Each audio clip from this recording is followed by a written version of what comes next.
पूछते हैं how and why and where, मगर ये सवाल हमने कभी नहीं पूछा। और ये देही इसकी कीमत ही नहीं और इस काम के लिए मिली नहीं। मौलाना रूम साहब कहते हैं कि ऐ बंदा, ये खास तुमको किसी खास काम के लिए उस रब ने ये जिंदगी दी है, फॉर सम स्पेसिफिक टॉस। कहते हैं उन्होंने तुमको ये जिंदगी दी है स्पेसिफिक टॉस, मगर वो स्पेसिफिक टॉस चला गया। हम कहते हैं भाई हमने तो बहुत ये अपनी जिंदगी हम बड़ी अच्छी तरह से इस्तेमाल कर रहे हैं, हम आकाश तक चल गए हैं, चांद तक हम चले गए हैं, हमने फिलॉसफी, जियोलॉजी, एस्ट्रोलॉजी, एंथ्रोपोलॉजी वगैरह वगैरह वगैरह जुरिस्प्रूडेंस सब हमने किया है। आप कहते हैं हम कुछ ही नहीं करते। मौलाना रूम साहब कहते हैं कुछ ही नहीं करते। कहते हैं अगर एक बड़ा शहंशाह किसी इंसान को सोने की तलवार बख्शिश करता है और वो इंसान घर में आके बीवी को वो तलवार दे देवे और उसकी बीवी उस तलवार से कद्दू, गेहा और प्याज और आलू और मटर काटने शुरू कर देवे, तो कहते हैं ये इंसान ऐसा उस मालिक की बख्शी हुई सौगात तोहफा उसका ये हाल करता है।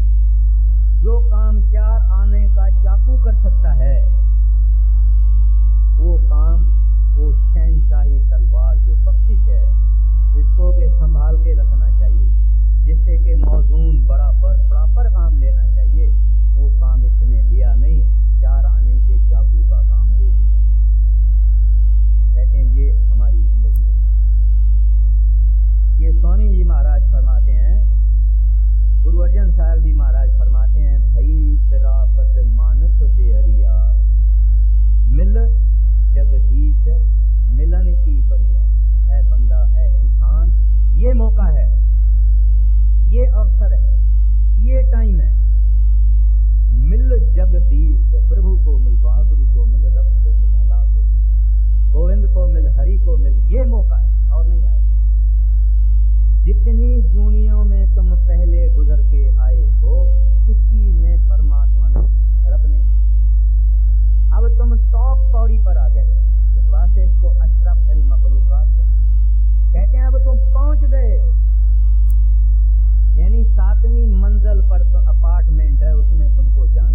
डूब रहे हैं।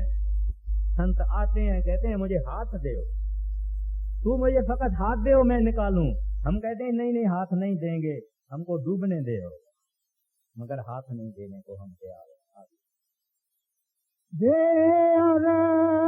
ग्रह सब झूठा, परम में काहे को खपना। कहते हैं घर तुम्हारा बंगलो छोड़ना पड़ेगा, और तो छोड़ो, ये देही, ये शरीर जिसको तुम सुबह और रात और मालिश और पालिश और खाना और ये वो सब कुछ दे रहा है, ये भी तुम्हारा नहीं है। कहते हैं देही तुम्हारी नहीं, घर तुम्हारा नहीं, ये सब झूठ है, कूड़ है, माया है। क्या फरमाते हैं, भ्रम में काहे को खपना। कहते हैं ये भ्रम है। भ्रम वो चीज है, सच क्या चीज है जो सदा होवे। भ्रम और कूड़ वो चीज है जो सदा न होवे, जो तब्दील में आवे, जो आज होवे कल न होवे, जो सुबह होवे शाम न होवे, जिसका रंग सब बदलता है, वो है फना। ये सारा संसार के सामान और ये इंसान का जामा, ये भी फना है। कहते हैं भ्रम में काहे को खपना। कहते हैं तू होश कर, जिस घर में तुमको जाना है उसके जाने की तैयारी कर। हजूर महाराज जी एक छोटी सी बात सुनाया करते थे। कहते थे एक खोते वाला यानी गधा जो मट्टी ढोता है, कहते हैं वो गधा चलाए चलाए जा रहा है और गधों को कह रहा है बाबिया चलो, माताएं चलो, प्यारे चलो। इस आदमी ने पूछा भाई तुम गधों को ऐसे क्यों बोलते हो? कहते ये इस वास्ते बोलता हूं कि 4-5 दिनों के बाद मुझे राजा के महल में मट्टी ले जानी है, और राजा के महल में मैं थोड़े ही कहूंगा कि मैं इस वास्ते प्रैक्टिस कर रहा हूं कि राजा के महल में जब मैं जाऊं ऐसे कोई बुरा लफ्ज मैं न कहूं, इस वास्ते इसका अभ्यास करता हूं। तो वो गधे वाले को भी इतनी अकल है कि प्रैक्टिस करता है आने वाले मौके के लिए कि भाई इस जगह जाना है और इस तरह से मुझे प्रैक्टिस करना चाहिए कि उस वक्त कोई खराब लफ्ज अपने मुंह से न निकले। और हम छोटा सी भी सफर करते हैं, सूटकेस बनाते हैं, हैंड बैग लेते हैं, कोई टूथपेस्ट, कोई ये कोई वो सब डालते हैं, तैयारी करते हैं, मगर वो सफर जिसका हमें कुछ पता नहीं, अननोन, जहां अंधेरा ही अंधेरा है, उस सफर के लिए कोई तैयारी नहीं। और माया का हिप्नोटिज्म और जादू ऐसा है कि आज हम बैठे हुए हैं, सुन भी रहे हैं, मैं भी कह रहा हूं, सब कुछ है, फिर भी हम यहां से जाएंगे, वो माया का इतना प्रताप जबरदस्त है कि भूल ही जाएंगे। यहां से निकले दुनिया की बातें शुरू हो जाएगी। यादगिरी का तो सवाल नहीं, मरने के यादगिरी का तो सवाल है। एक मुसलमान फकीर था, उसने क्या किया था, अपने घर के अंदर 7 फुट की कब्र खोद ली। मुसलमान भाई साहब की कब्र 7 फुट की होती, 7 फुट की गहरी कब्र खोद ली, उसके अंदर सीढ़ी रख ली, सीढ़ी से नीचे उतरते थे सुबह को 3 बजे, वहां सोते थे और अपने मन को कहते थे ऐ बदमाश नफ्स, एक दिन रब ने तेरे को एक्स्ट्रा दिया है, आज का दिन तू उसकी बंदगी कर ले, तू उसकी बंदगी कर ले, तू उसकी बंदगी कर ले। और उसी कब्र के यानी अंदर नीचे खड्डे में भजन बैठ जाता। तो जिनको जिनको मालिक मेहर करता है, दया करता है, जो होश रखते हैं, जो सोचते हैं कि हकीकत क्या है, कि दुनिया हकीकत है नहीं, मौत ही हकीकत है, क्योंकि वो जरूर होने वाली है। वो इस तरह से अपने मन को समझा के डरा के अपना काम कर लेते हैं, जिंदगी का मकसद पूरा कर लेते हैं। हाँ, जीव सब लोभ में फूले, काल से कोई नहीं बचना, कृष्णा अगन जग जारा, पड़ा सब जीव को तपना। अब फरमाते हैं जीव सब लोभ में भूले, काल से कोई नहीं बचना। कहते हैं ये जो लोभ है बड़ी जबरदस्त ताकत, हर एक को लगी हुई। अगर हमको 100 है तो हम 1000 चाहते हैं, 1000 हैं तो 10 चाहते हैं, 10 हैं तो लाख चाहते हैं, लाख हैं तो 50 चाहते हैं। यानी किसी हालत में हम ये नहीं कहते हैं कि मैं रज गया हूं। जो फुटपाथ पे सोया हुआ वो मालिक को कहता है मालिक एक छोटी सी रूम दे देना। जब रूम मिल जाती है फिर कहते हैं कि एक फुल अपार्टमेंट दे देना। जब अपार्टमेंट हो जाती है फिर कहते हैं कुछ बंगलो देना। जब वो भी मिल जाती है फिर कहते हैं हवेली देना। कहीं नहीं हम खड़े हो जाते हैं कि बस इतना काफी है। नहीं, कोई नहीं खड़ा होता। ये लोभ ऐसी चीज है, मरने तक ये मांगता रहता है। जिक्र है कि एक बड़ा धर्मिष्ठ एक बादशाह था, बहुत दान पुण्य करता था। उसके पास एक फकीर आया और फकीर ने कहा कि महाराज मुझे थोड़ा सा दान दे दो। कहते हैं भाई मांगो, क्या मांगते हो? अपनी गोदरी से उसने एक छोटी सी एक हड्डी निकाली। कहते हैं मुझे इसकी तोल जितना, इसकी वजन जितना मुझे सोना दे दो। शायद ही तोला भर होगा। राजा ने बुलाया अपने लोगों को, उनको कहा भाई इसका वजन करो और इसको इतना सोना दे दिया। जब उन्होंने वजन करना शुरू किया तो वो हड्डी का जो बाजू था वो नीचे ही जावे। 1 किलो सोना डाल दिया तो भी हड्डी वाला बाजू नीचे जावे। 2 किलो डाला, 4 किलो डाला, 100 किलो भी डाला तो हड्डी वाला बाजू नीचे ही जावे और वो जो ज्यादा से ज्यादा वेट है वो ऊपर जावे। राजा हैरान हो गया। राजा आके देखता है कि ये क्या बात है। उसको कहते हैं फकीर बताओ बात क्या है? कहते हैं महाराज ये लोभी की हड्डी है, ये एक लोभी की हड्डी है, इसमें आप कितना सोना डालेंगे ये हड्डी को कभी शांति नहीं आएगी, संतोष नहीं आएगा, तृप्ति नहीं आएगी। कहते हैं ये तृप्ति कहां से आती है?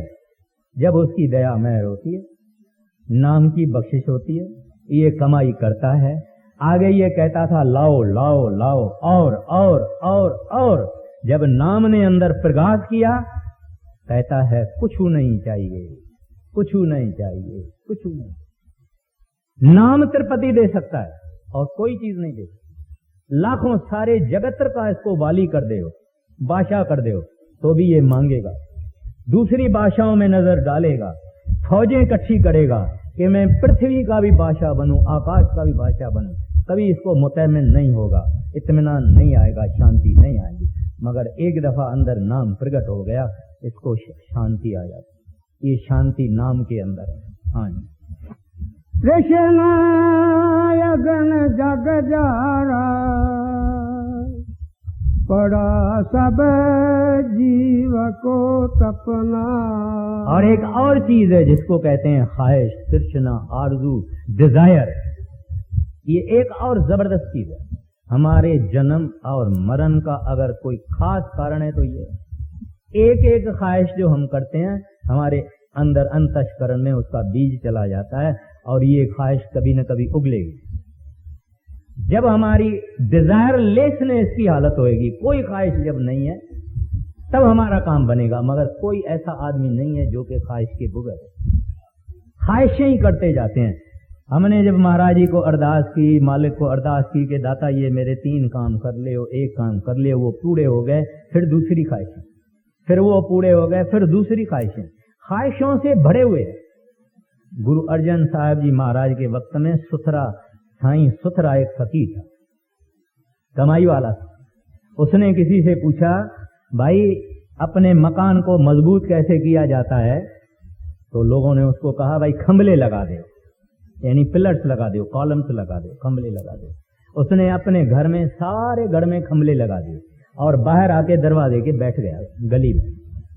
लोगों ने पूछा भाई सुथरा तू अंदर क्यों नहीं जाता है? कहता अंदर अगर जगह होती तो मैं दूसरा खंभला लगा देता था। अभी वो खंभला क्या है? हमारी ख्वाहिश, हमारी तृष्णाएं, उनसे अंदर भरा हुआ है। रब बैठे कहां? बायजीद बुस्तामी के ऊपर भगवान बहुत राजी हो गया। उसको कहता है बायजीद तेरे ऊपर मैं बहुत खुश हूं, मांग क्यों, क्या मांगते हो? कहते हैं मालिक यही मेरी ख्वाहिश है कि मुझे और कोई ख्वाहिश नहीं होवे, यही मैं चाहता हूं कि मुझे और कोई चाह नहीं होवे। क्योंकि ये जब ख्वाहिश के बगैर हम रह जाएंगे तो एक ही ख्वाहिश रहेगी, उस रब को मिलने की, वाह गुरु को मिलने की। फिर दुनिया कुछ नहीं करे। मगर ये जो जप साहब के अंदर आता है, देंदा दे लेंदे थक पाए, जुग जुगांतर खाई जाए। लोग कहते हैं भाई मालिक देता कहाँ है हमको जो हम थक जाते हैं। दरअसल में बात यह है कि वो देता आता है, जुगों जुगों में देता आता है। इंसान ख्वाहिशें करता आता है, मालिक देता आता है। इंसान ख्वाहिशें करता आता है, कुछ इसकी इस जन्म में पूरी होती है, फिर रह जाती है दूसरे जन्म में पूरी होती है, फिर रह जाती है तीसरे में पूरी होती है, मगर ये और ख्वाहिशें करता आता है, सिलसिला चालू है। तब महाराज जी कहते हैं देंदा दे लेंदे थक पाए। कहते हैं आखिर कब इसका सिलसिला खत्म होगा? जब ये कहेगा बस थक जा। जब ये थकेगा नहीं इस संसार से, इसका रास्ता नहीं खुलेगा। गुरु अर्जन साहब जी महाराज बाड़ा माए में कहते हैं, कृत कर्म के विसरे कहो कृपा मेलो राम, चार कुंठ दह 10 बरम्यो थक आयो प्रभ की शाम।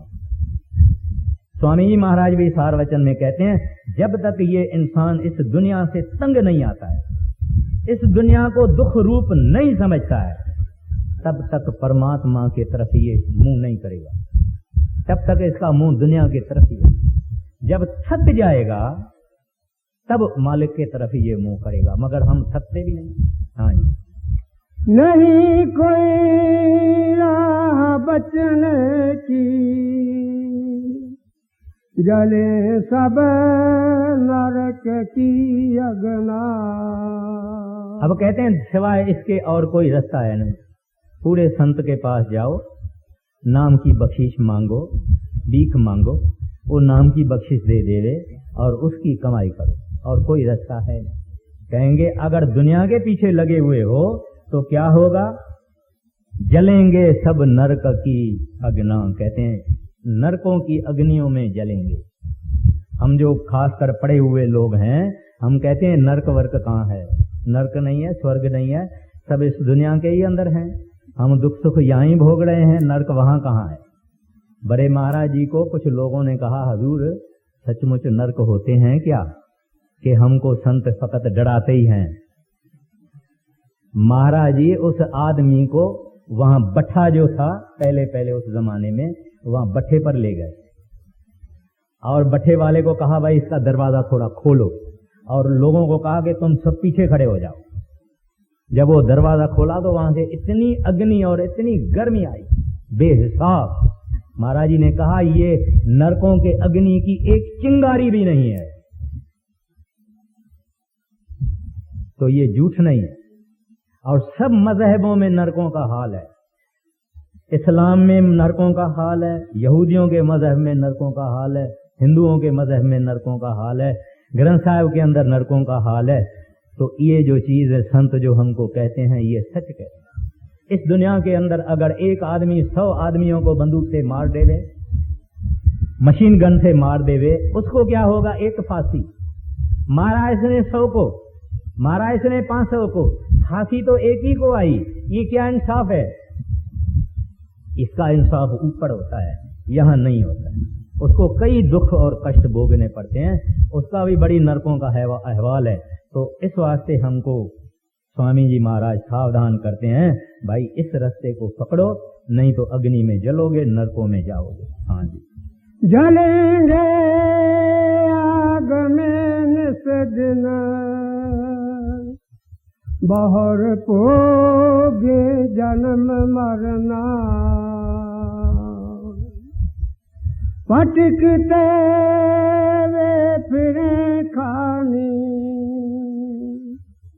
नहीं कुछ ठीक न लगना। कहूँ क्या दुख वह पोगे, कहने में या नहीं सकना।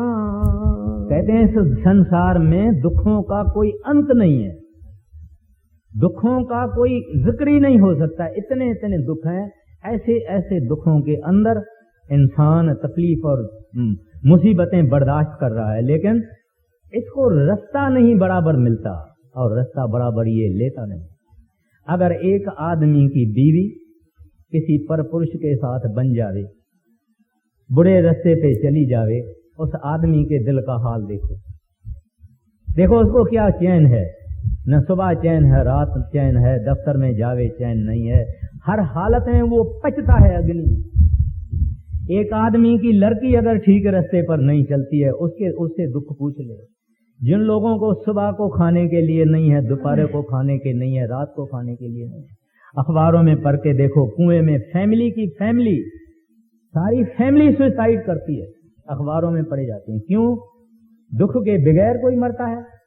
हमको थोड़ा सा आजार होता है, तकलीफ होती है, डॉक्टर को बुला लेते हैं, दवाई लगाते हैं। यूनाइटेड नेशंस वालों ने ये हिसाब लगाया है कि 10,000 आदमी रोज सारी दुनिया के अंदर आपघात करते हैं। हम अपने शरीर की कितनी संभाल करते हैं, कितनी दवाइयां हैं बीमारी और दर्द को दूर करने के लिए, फिर भी 10,000 आदमी रोज अपने आप को मारते हैं। सुखी आदमी अपने आप को मारता है। ये कोई रहने की जगह है, ये कोई सुख की जगह है? कोई आदमी है बगैर चिंता के, फिक्र के, प्रॉब्लम के, तकलीफ के? कोई नहीं मिलेगा। इस वास्ते फरीद साहब कहते हैं, फरीदा मैं जानिया दुख मुझको, दुख सबाया जग, ऊंचे चढ़ के देखिया, घर घर ए ही अग। कहते हैं कोई घर खाली नहीं। अब ये हमारी अवस्था देख के कि ये बेचारे दुखी हैं, विष्टा में पड़े हुए हैं, अभी संत दया करके आते हैं। हाँ जी, आगे। दया कर संत और सतगुर, बतावे नाम का जपना, न माने जुगत ये उनकी, सूरत और शब्द का गहना। कहते हैं वो दया आ गई वाह गुरु को, परमात्मा को, वो दया के सागर हैं। दया ही दया है उनके पास, बहुता कर्म लिखा न जाए। कहते हैं वो दयालु मनुष्य चोला धारण करके इस दुनिया में आ गए और हमको कहते हैं, ऐ प्यारो सोचो विचारो, मैं आपके लिए एक तोहफा ले आया हूँ, एक जहाज नाम का ले आया हूँ, शब्द का नाम ले जहाज लेके आया हूँ, इसमें आप कदम रखो, मैं ले चलूं। क्या फरमाते हैं? न माने जुगत यह उनकी, लेकिन दुनियादार नहीं मानता। उनकी जुक्ति या जो कुछ वो बताते हैं वो मानता नहीं है, लेकिन संतों को तकलीफ देने के लिए दुनियादार बैठे हुए। मौलाना शमस तबरीज को तकलीफ दी गई, गुरु तेग बहादुर साहब को चोला देना पड़ा, गुरु नानक साहब से चक्कियां चलाई गई, इस तरह से हजरत यसू मसीह को सलीब पर चढ़ाया गया। संतों महात्माओं को दुनिया वालों ने तकलीफ ही तकलीफ दी है, फिर भी क्यों? वो दया के अवतार हैं, दया ले आते हैं। वो हमारी नादानी नहीं देखते हैं, हमारी बेवकूफियों को वो नहीं देखते हैं। जीसस क्राइस्ट ने जब सलीब पर चढ़े हुए थे, उन्होंने क्या कहा परमात्मा को कि हे परमात्मा, इन विचारों को बख्शना, क्योंकि ये नहीं जानते हैं कि ये क्या कर रहे हैं। ऐसे ये सब दुनियादार जो हम हैं, हमारी बेवकूफियों को देख के वो कुछ नहीं कहते हैं, लेकिन क्योंकि दया ले आते हैं, इस वास्ते हमको ये नाम का मार्ग, शब्द का मार्ग देते हैं, लेकिन हम फिर भी उनकी जुक्ति ये मानते नहीं है। अब एक विचार करने की बात है, संत कुछ किसी से पगार लेते हैं क्या? तनख्वाह लेते हैं क्या? किसी पर बोझ नहीं होते, अपनी कमाई रोजगार अपना खुद करते हैं। किसी संत ने नौकरी की, किसी संत ने खेती की, किसी संत ने जूते बनाए, किसी संत ने खदर बनाई, धागा बनाया, किसी ने कुछ किया, किसी ने कुछ किया। समाज पर बोझा नहीं डालते हैं, मुफ्त में अपने संगत की सेवा करते हैं। और हमको कहते हैं प्यारा घर नहीं छोड़ो, बाल बच्चे नहीं छोड़ो, दुकानदारी नहीं छोड़ो, खेती नहीं छोड़ो, फकत थोड़ा सा अपना समा, जैसे हम इस टाइम से इकट्ठी करते हैं हाबी है, फोटोग्राफी करते हैं हाबी है, पेंटिंग करते हैं हाबी है, किताबें जमा करते हैं हमारी हाबी है। कहते हैं इस तरह से उस रब को थोड़ा अपना टाइम उसकी बंदगी में दे दो, ये उसके हवाले कर दो, उसके आगे रखो, तो वो अंगीकार कर लेगा, वो मंजूर करेगा, वो स्वीकार करेगा और तुम्हारी जिंदगी चलती रहेगी। वो कुछ हमारे से छीनते नहीं, और कहते हैं वक्त जा रहा है, इस वक्त से 1-2 घंटा रोज निकालो बस, और कुछ नहीं। ये संतों का उपदेश है। कैसे? कहते हैं घर में बैठे इस नाम की कमाई करो, अंदर बढ़ो। थोड़े लफ्जों में अगर कहा जाए, कहते हैं अंदर जाओ। देखो हम जो कहते हैं वो सच है कि नहीं, जरा अंदर जाओ, जरा अपनी जरा थोड़ी नजर अपनी अंदर करो और देखो, तब तक हमको बड़ा भाई करके समझो। हाँ जी। बिना सत गुर बिना करनी, छुटे नहीं खान का फिरना। अब फिर essentiality of a perfect master, कहते हैं बिना सतगुरु के कहते हैं कुछ नहीं होगा। बिना सतगुरु किने न पायो, बिना सतगुरु किन्हीं न पाया।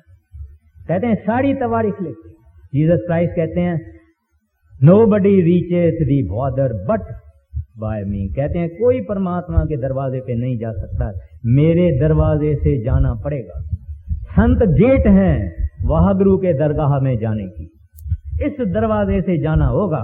चाहे किसी को जख मारना हुए मार देवे, त्रिभुवन दावे दाव कुछ न बूझे, 3 लोक में चला जाए नहीं मिलेगा, संत सतगुरु के दरवाजे से मिलेगा।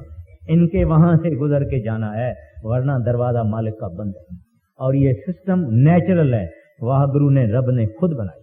फिर आगे उन्होंने स्वामी जी महाराज ने करनी लफ्ज लगा दिया है। कहते हैं नाम भी मिल जावे अगर, आपको करनी पड़ेगी। ये जो हमारा संत मत है, ये क्या है? अप्लाइड साइंस है, करनी का मार्ग है।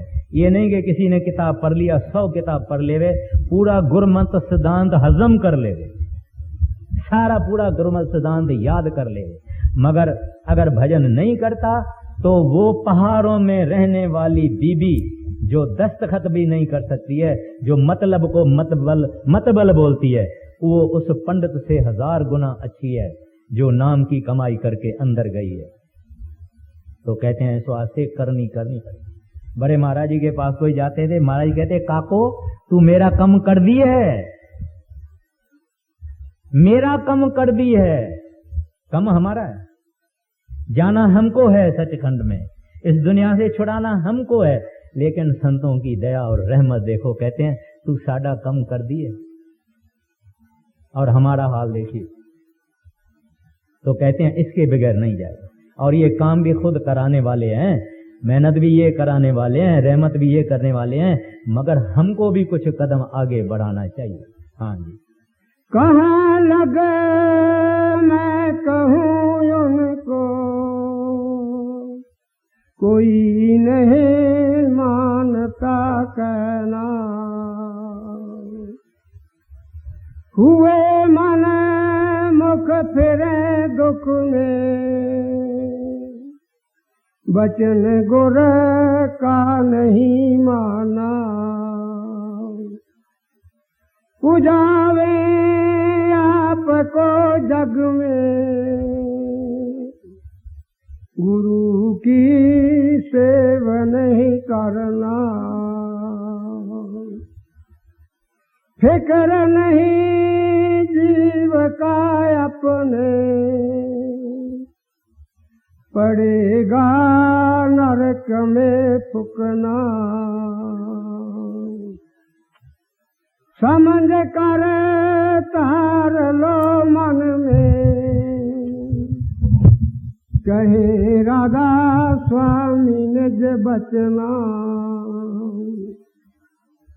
समझ कर तार लो मन में, कहे राधा स्वामी निज बचना। भाई जिथे संगत रोज शाम को सेवा कर दी है मिट्टी की, सुबह शाम उसे ही जगह सेवा हो गई।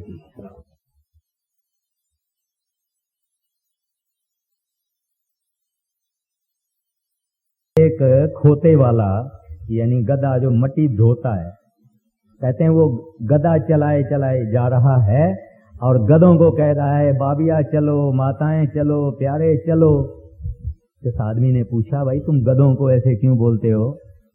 कहते ये स्वास्थ्य बोलता हूँ कि 4-5 दिनों के बाद मुझे राजा के महल में मट्टी ले जानी है और राजा के महल में मैं थोड़े ही कहूंगा कि मैं इस वास्ते प्रैक्टिस कर रहा हूं कि राजा के महल में जब मैं जाऊं ऐसे कोई बुरा लफ्ज मैं न कहूं, इस वास्ते इसका अभ्यास करता हूं।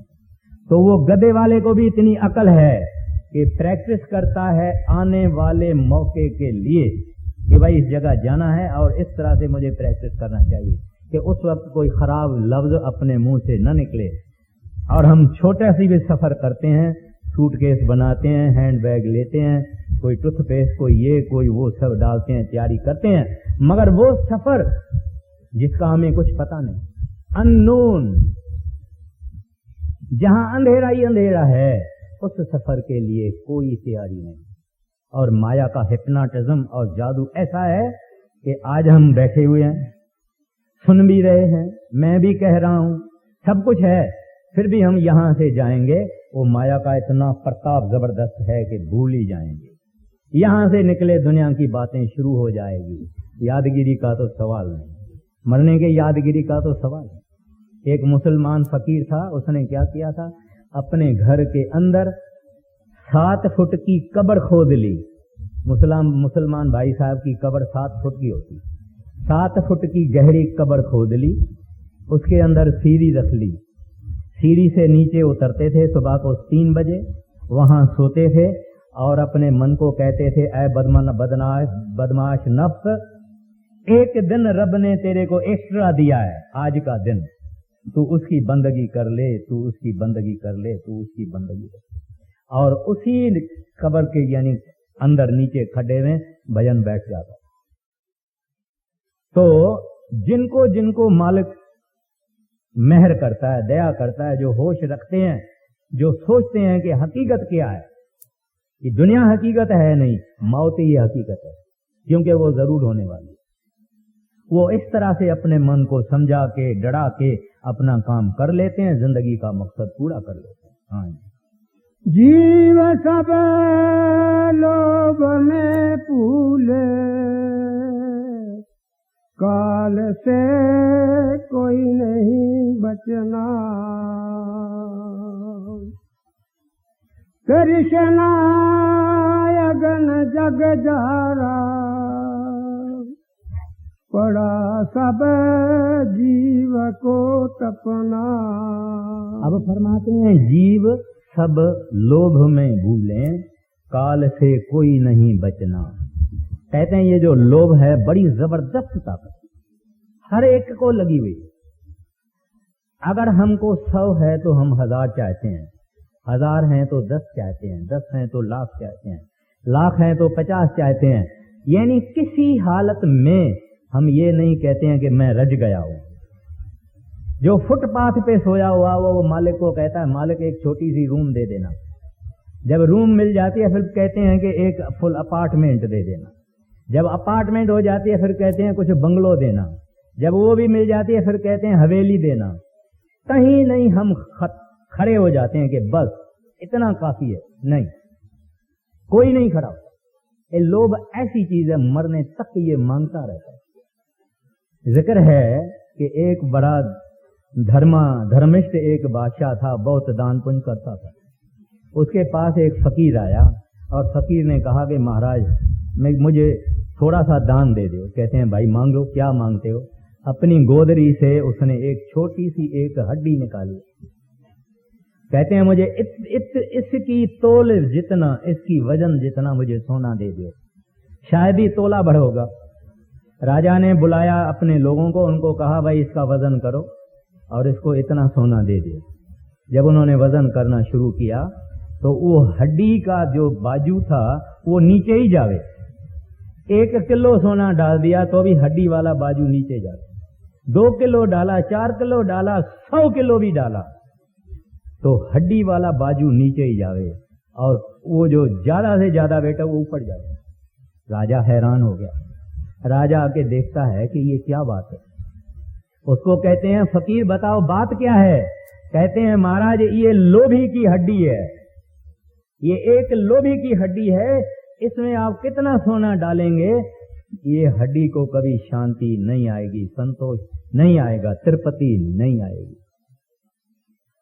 कहते हैं ये तृप्ति कहां से आती है?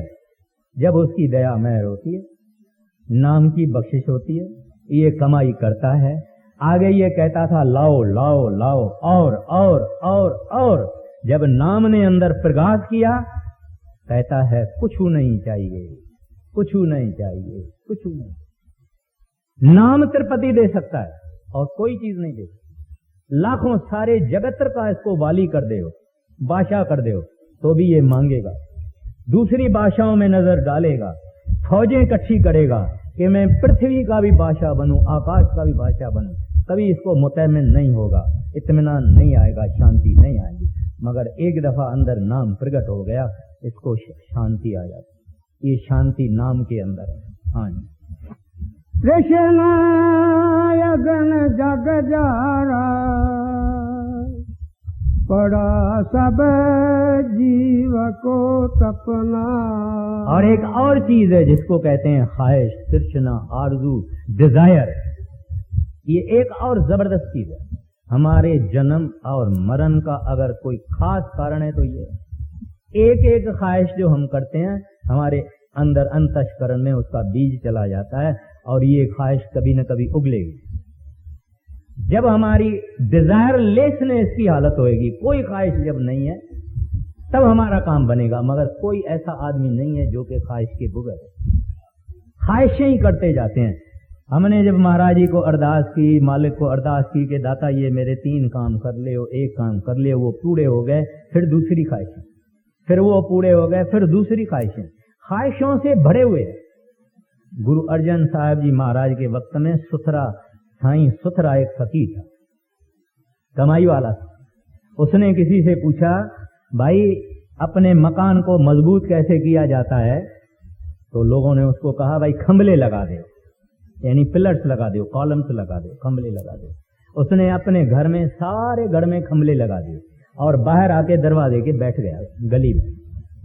लोगों ने पूछा, भाई सुथरा तू अंदर क्यों नहीं जाता है? कहता अंदर अगर जगह होती तो मैं दूसरा खंभला लगा देता था। अभी वो खंभला क्या है? हमारी ख्वाहिश, हमारी तृष्णाएं, उनसे अंदर भरा हुआ है। रब बैठे कहां? बायजीद बुस्तामी के ऊपर भगवान बहुत राजी हो गया। उसको कहता है, बायजीद तेरे ऊपर मैं बहुत खुश हूं, मांग क्यों, क्या मांगते हो? कहते हैं मालिक यही मेरी ख्वाहिश है कि मुझे और कोई ख्वाहिश नहीं होवे, यही मैं चाहता हूं कि मुझे और कोई चाह नहीं होवे। क्योंकि ये जब ख्वाहिश के बगैर हम रह जाएंगे तो एक ही ख्वाहिश रहेगी, उस रब को मिलने की, वाह गुरु को मिलने की। फिर दुनिया कुछ नहीं करे। मगर ये जो जप साहब के अंदर आता है, देंदा दे लेंदे थक पाए, जुग जुगांतर खाई जाए। लोग कहते हैं भाई मालिक देता कहां है हमको जो हम थक जाते हैं? दरअसल में बात यह है कि वो देता आता है, जुगों जुगों में देता आता है। इंसान ख्वाहिशें करता आता है, मालिक देता आता है। इंसान ख्वाहिशें करता आता है, कुछ इसकी इस जन्म में पूरी होती है, फिर रह जाती है दूसरे जन्म में पूरी होती है, फिर रह जाती है तीसरे में पूरी होती है। मगर ये और ख्वाहिशें करता आता है, सिलसिला चालू है। तब महाराज जी कहते हैं, देंदा दे लेंदे थक पाए। कहते हैं आखिर कब इसका सिलसिला खत्म होगा? जब ये कहेगा बस थक जा। जब ये थकेगा नहीं इस संसार से, इसका रास्ता नहीं खुलेगा।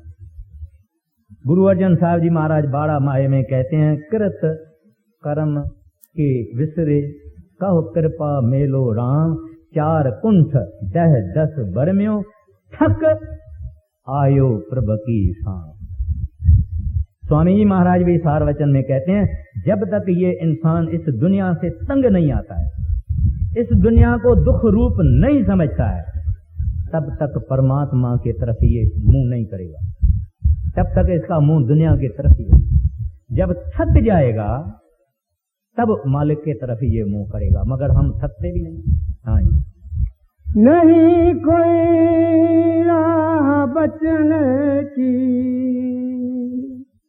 जले सब नरक की अगना। अब कहते हैं सिवाय इसके और कोई रास्ता है नहीं। पूरे संत के पास जाओ, नाम की बख्शिश मांगो, भीख मांगो, वो नाम की बख्शिश दे दे और उसकी कमाई करो, और कोई रास्ता है नहीं। कहेंगे अगर दुनिया के पीछे लगे हुए हो तो क्या होगा? जलेंगे सब नरक की अग्ना। कहते हैं नरकों की अग्नियों में जलेंगे। हम जो खासकर पढ़े हुए लोग हैं, हम कहते हैं नरक वर्क कहाँ है? नरक नहीं है, स्वर्ग नहीं है, सब इस दुनिया के ही अंदर हैं। हम दुख सुख यहाँ ही भोग रहे हैं, नरक वहां कहाँ है? बड़े महाराज जी को कुछ लोगों ने कहा, हजूर सचमुच नरक होते हैं क्या? कि हमको संत फकत डराते ही हैं। महाराज जी उस आदमी को वहां बट्ठा जो था पहले उस जमाने में, वहां बट्ठे पर ले गए और बट्ठे वाले को कहा भाई इसका दरवाजा थोड़ा खोलो, और लोगों को कहा कि तुम सब पीछे खड़े हो जाओ। जब वो दरवाजा खोला तो वहां से इतनी अग्नि और इतनी गर्मी आई बेहिसाब। महाराज जी ने कहा ये नरकों के अग्नि की एक चिंगारी भी नहीं है, तो ये झूठ नहीं है। और सब मजहबों में नरकों का हाल है।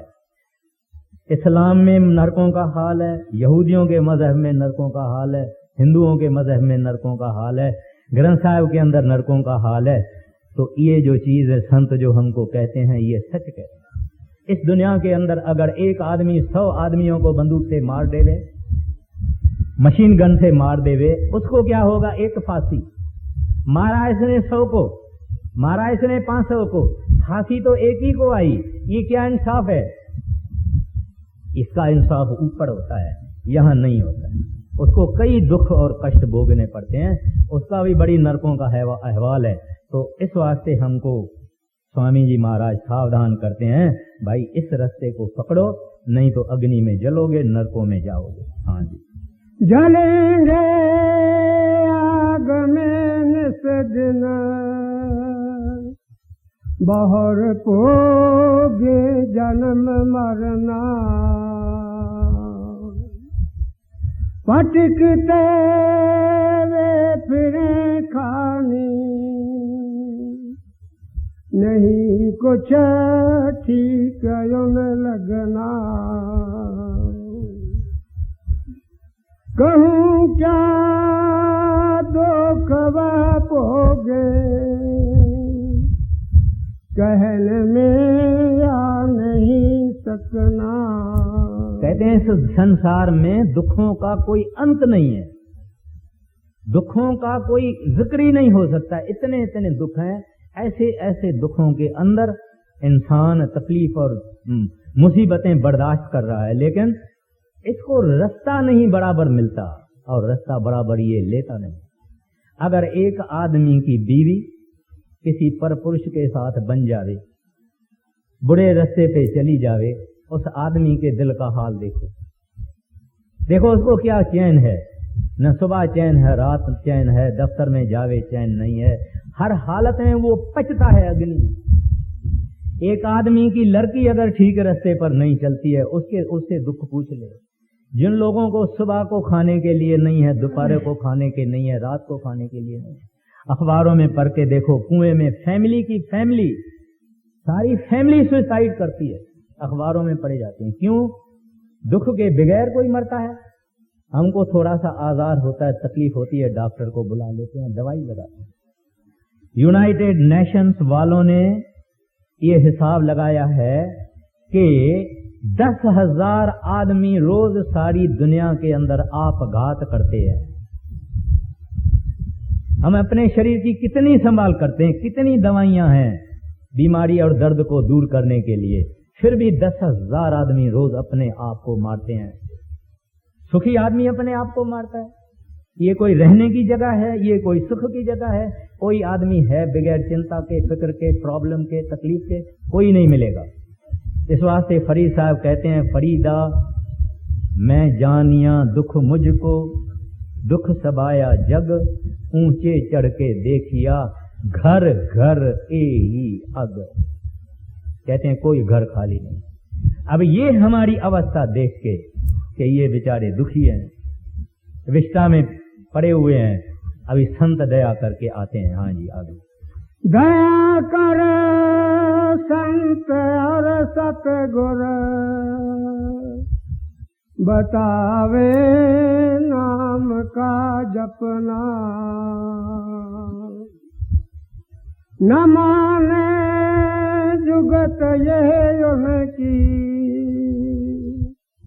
सूरत और शब्द का गहना। कहते हैं वो दया आ गई वाह गुरु को, परमात्मा को, वो दया के सागर हैं, दया ही दया है उनके पास, बहुता कर्म लिखा न जाए। कहते हैं वो दयालु मनुष्य चोला धारण करके इस दुनिया में आ गए और हमको कहते हैं ऐ प्यारो सोचो विचारो, मैं आपके लिए एक तोहफा ले आया हूँ, एक जहाज नाम का ले आया हूँ, शब्द का नाम ले जहाज लेके आया हूँ, इसमें आप कदम रखो मैं ले चलूं। क्या फरमाते हैं, न माने जुगत यह उनकी, लेकिन दुनियादार नहीं मानता, उनकी जुक्ति या जो कुछ वो बताते हैं वो मानता नहीं है, लेकिन संतों को तकलीफ देने के लिए दुनियादार बैठे हुए। मौलाना शमस तबरीज को तकलीफ दी गई, गुरु तेग बहादुर साहब को चोला देना पड़ा, गुरु नानक साहब से चक्कियां चलाई गई, इस तरह से हजरत यसु मसीह को सलीब पर चढ़ाया गया। संतों महात्माओं को दुनिया वालों ने तकलीफ ही तकलीफ दी है, फिर भी क्यों? वो दया के अवतार हैं, दया ले आते हैं। वो हमारी नादानी नहीं देखते हैं, हमारी बेवकूफियों को वो नहीं देखते हैं। जीसस क्राइस्ट ने जब सलीब पर चढ़े हुए थे, उन्होंने क्या कहा परमात्मा को कि हे परमात्मा इन विचारों को बख्शना, क्योंकि ये नहीं जानते हैं कि ये क्या कर रहे हैं। ऐसे ये सब दुनियादार जो हम हैं, हमारी बेवकूफियों को देख के वो कुछ नहीं कहते हैं, लेकिन क्योंकि दया ले आते हैं इस वास्ते हमको ये नाम का मार्ग, शब्द का मार्ग देते हैं, लेकिन हम फिर भी उनकी जुक्ति ये मानते नहीं है। अब एक विचार करने की बात है, संत कुछ किसी से पगार लेते हैं क्या, तनख्वाह लेते हैं क्या? किसी पर बोझ नहीं होते, अपनी कमाई रोजगार अपना खुद करते हैं। किसी संत ने नौकरी की, किसी संत ने खेती की, किसी संत ने जूते बनाए, किसी संत ने खदर बनाई, धागा बनाया, किसी ने कुछ किया, किसी ने कुछ किया। समाज पर बोझा नहीं डालते हैं, मुफ्त में अपने संगत की सेवा करते हैं और हमको कहते हैं प्यारा घर नहीं छोड़ो, बाल बच्चे नहीं छोड़ो, दुकानदारी नहीं छोड़ो, खेती नहीं छोड़ो, फकत थोड़ा सा अपना समा, जैसे हम इस टाइम से इकट्ठी करते हैं हॉबी है, फोटोग्राफी करते हैं हॉबी है, पेंटिंग करते हैं हॉबी है, किताबें जमा करते हैं हमारी हॉबी है। कहते हैं इस तरह से उस रब को थोड़ा अपना टाइम उसकी बंदगी में दे दो, ये उसके हवाले कर दो, उसके आगे रखो, तो वो अंगीकार कर लेगा, वो मंजूर करेगा, वो स्वीकार करेगा और तुम्हारी जिंदगी चलती रहेगी। वो कुछ हमारे से छीनते नहीं। और कहते हैं वक्त जा रहा है, इस वक्त से 1-2 घंटा रोज निकालो बस, और कुछ नहीं। ये संतों का उपदेश है। कैसे कहते हैं, घर में बैठे इस नाम की कमाई करो, अंदर बढ़ो। थोड़े लफ्जों में अगर कहा जाए, कहते हैं अंदर जाओ, देखो हम जो कहते हैं वो सच है कि नहीं, जरा अंदर जाओ, जरा अपनी जरूरत थोड़ी नजर अपनी अंदर करो और देखो, तब तक हमको बड़ा भाई करके समझो। हाँ, बिना सत गुर बिना करनी, छुटे नहीं खान का फिरना। अब फिर essentiality of a perfect master, कहते हैं बिना सतगुरु के कहते हैं कुछ नहीं होगा। बिना सतगुरु किने न पायो, बिना सतगुरु किन्हीं न पाया। कहते हैं सारी तवारीख लिख, जीसस क्राइस्ट कहते हैं nobody reaches the border but by me. कहते हैं कोई परमात्मा के दरवाजे पे नहीं जा सकता, मेरे दरवाजे से जाना पड़ेगा। संत गेट हैं वाहगुरु के दरगाह में जाने की, इस दरवाजे से जाना होगा। चाहे किसी को जख मारना हुए मार देवे, त्रिभुवन दावे दा कुछू न बूझे, 3 लोक में चला जाए नहीं मिलेगा, संत सतगुरु के दरवाजे से मिलेगा। इनके वहां से गुजर के जाना है, वरना दरवाजा मालिक का बंद है। और ये सिस्टम नेचुरल है, वाहगुरु ने रब ने खुद बनाई। फिर आगे उन्होंने स्वामी जी महाराज ने करनी लफ्ज लगा दिया है। कहते हैं नाम भी मिल जावे अगर, आपको करनी पड़ेगी। ये जो हमारा संत मत है, ये क्या है? अप्लाइड साइंस है, करनी का मार्ग है। ये नहीं कि किसी ने किताब पढ़ लिया, 100 किताब पढ़ लेवे, पूरा गुरमत सिद्धांत हजम कर लेवे, सारा पूरा गुरमत सिद्धांत याद कर लेवे, मगर अगर भजन नहीं करता तो वो पहाड़ों में रहने वाली बीबी जो दस्तखत भी नहीं कर सकती है, जो मतलब को मतबल बोलती है, वो उस पंडित से 1000 गुना अच्छी है जो नाम की कमाई करके अंदर गई है। तो कहते हैं इस वास्ते करनी पड़ेगी। बड़े महाराज जी के पास कोई जाते थे, महाराज कहते काको तू मेरा कम कर दी है, मेरा कम कर दी है। कम हमारा है, जाना हमको है सचखंड में, इस दुनिया से छुड़ाना हमको है, लेकिन संतों की दया और रहमत देखो, कहते हैं तू साडा कम कर दिए और हमारा हाल देखिए।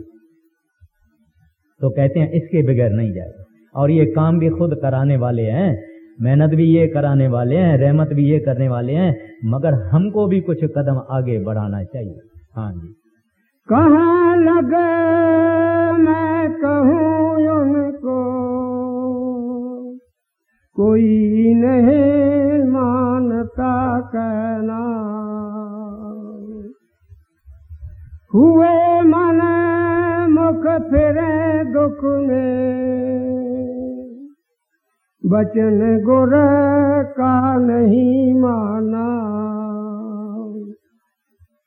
पुजावे आपको जग में, गुरु की सेवा नहीं करना, फिक्र नहीं जीव का अपने, पड़ेगा नरक में फुकना, समझ कर तार लो मन में, कहे राधा स्वामी निज बचना, समझ कर तार लो मन में, कहे राधा स्वामी निज बचना। जिथे संगत रोज शाम में सेवा कर दी है मिट्टी दी, सुबह शाम उसे ही जगह सेवा हो गई।